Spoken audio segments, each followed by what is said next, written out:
Hello, Miami University and all Oxford community. I'm Isabella. And I'm Cordelia, your co-host for tonight's show. Welcome back to Miami Television News. The spring semester brings big changes at Miami's campus. Residential halls, the Miami Inn and Thompson Hall, have been demolished. The Miami Inn was converted from an inn to a residence hall over 10 years ago. The site will be returned to grass, according to Robert Bell, University Architect and Director of Planning, Architecture, and Engineering.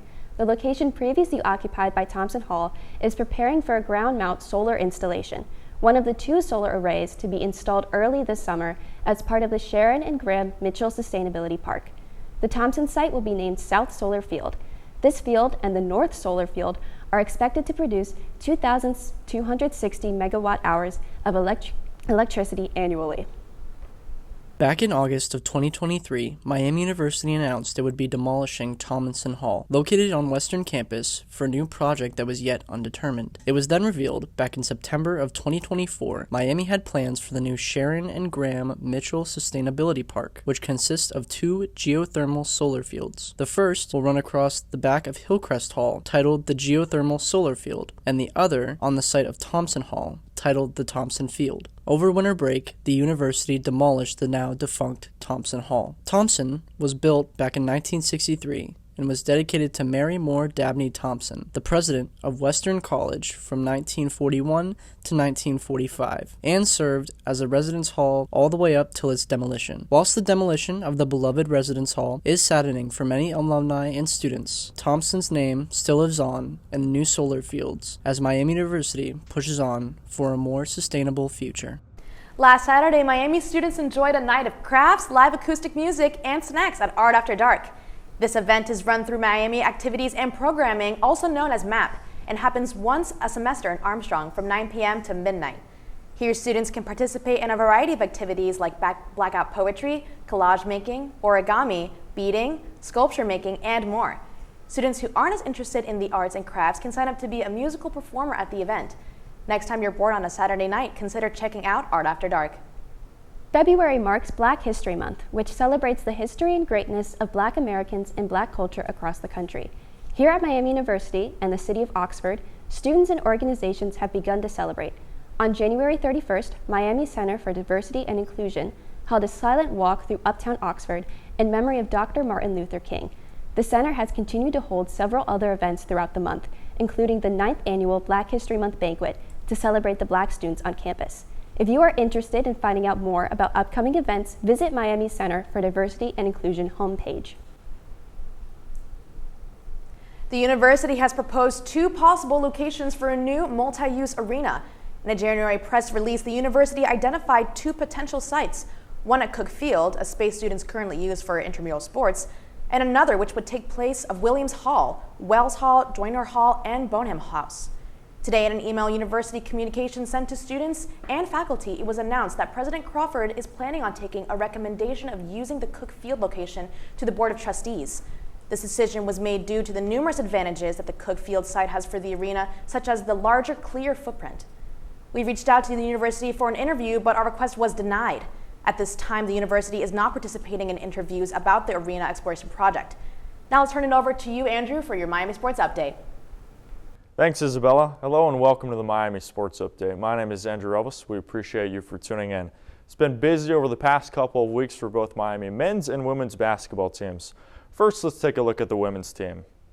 The Redhawks are having a great season and entered last weekend with a 15-7 overall record and 6-5 in the MAC play. On Saturday, they headed to Kent to take on the Kent State Golden Flashes in a crucial conference matchup. Miami lost their last matchup to Kent State 63-77 3 weeks ago, and we're looking for a big bounce-back win. The red and white definitely brought their A game as they entered halftime trailing 27-32. The Redhawks stormed ahead in the third by outscoring the Golden Flashes 24-8. This momentum would help them propel to a huge victory of 64-62 on the road. The Redhawks improved to 15-8 overall and 7-5 in the MAC and are on a 4-game winning streak. Angelina Gonzalez and Maya Chandler each scored big with 18 in a huge win. Miami's next game will be against the Akron Zips on the road tonight at 6 p.m. Checking in on the men's team, Miami is off to their best start since the 1998-99 season. The Redhawks entered Tuesday evening with a 19-6 overall record and 10-2 in MAC play. In its last game, Miami took on the Eastern Michigan Eagles in Ypsilanti for a midweek matchup. This was a game in which the Red and White started out slow and trailed Eastern Michigan 35-23 at the half.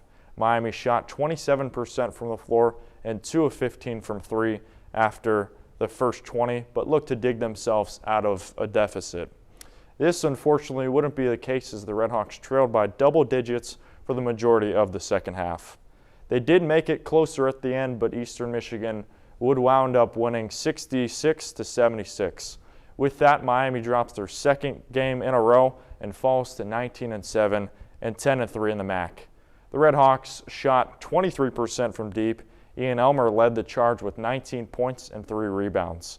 Miami's next matchup will be at home on Friday versus the Kent State Golden Flashes on CBS Sports Network.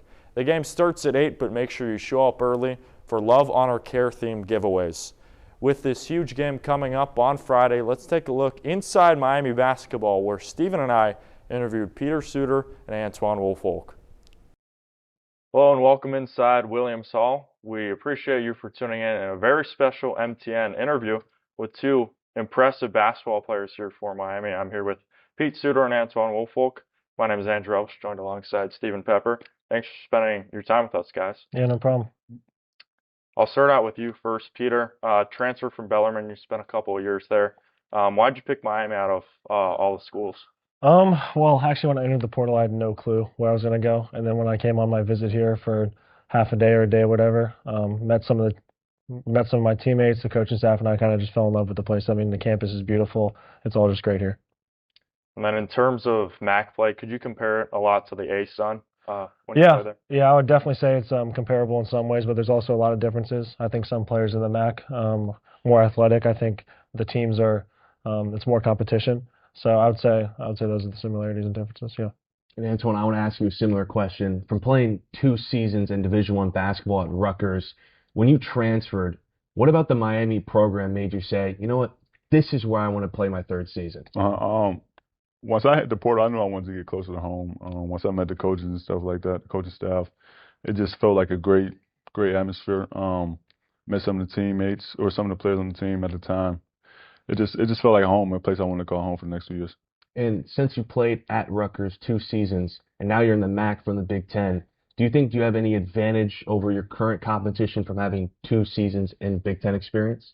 I'll say somewhat yes, because I did play a lot going against Clifford Amore every day. He led the country in shot blocks and playing on Steve Piker, learned a lot of defensive aspects and stuff to the game, and I wanted to bring that here to Miami. I'll go back to you, Antoine. You played football. You were recruited for football and basketball in high school. How has that kind of translated into college ball? Just trying to use the physicality and aggressiveness, like in a post and stuff like that when I'm mixed max, going against big guys or smaller guys, and just trying to set the tone early, things like that. And you lead the MAC in field goal percentage. How has that kind of physicality helped you out in conference play? I didn't even know that. That's crazy. It's helped me a lot, man. Just being able to get shots up, when I get the touches, and thanks to this guy especially. He's a great passer. Just knowing when to get the ball up, and stuff like that, things like that. Well, I want to keep the conversation on percentages because I didn't know if you knew, Peter, that the team right now is currently 6th in 3-point percentage and 10th in 3-point attempts in Division I basketball. What is the team's philosophy around threes, and how vital are those shots in the offense? I would just say, we got a lot of dudes who can shoot. Pretty much everybody can knock it in. But I would say it comes from the coaches, even from summer. They build confidence in us, kind of giving everybody, when you're open, you got to shoot it. And if you don't shoot it, then he's going to yank you out. So I think that's like the main thing is when the coaches build confidence in you, give you that type of freedom, anybody can hit a shot.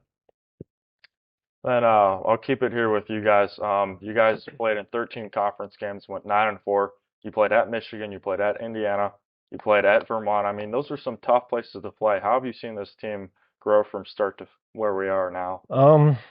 We faced a lot of adversity, like you said. We went to Michigan, kind of hung out with them in the first half. Same thing with Indiana, but their physicality kind of took over. And then going to Vermont and only making 1-3 or whatever it was. I mean, we faced a lot of adversity, which made us a lot better, and that's why we're pretty good right now, I think.